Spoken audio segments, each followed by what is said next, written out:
நம்ம Ashwin sweets and snacks export பண்றதுக்கு 7373041434 மற்றும் www.ashwinsweets.com கான்டாக்ட் பண்ணுங்க.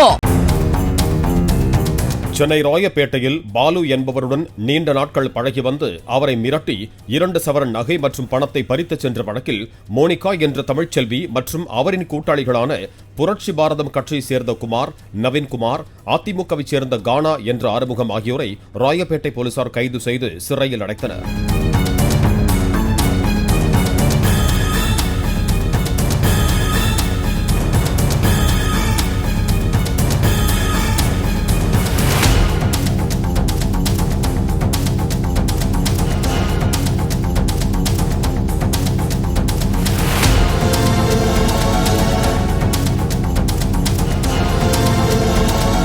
நம்ம Ashwin sweets and snacks export பண்றதுக்கு 7373041434 மற்றும் www.ashwinsweets.com கான்டாக்ட் பண்ணுங்க. பிளே ஸ்டோர் மற்றும் ஆப் ஸ்டோரில் இருந்து பாலிமர் செயலியை QR கோடு மூலம் பதிவிறக்கம் செய்யுங்கள். செய்திகளை உடனுக்குடன் பெறுங்கள்.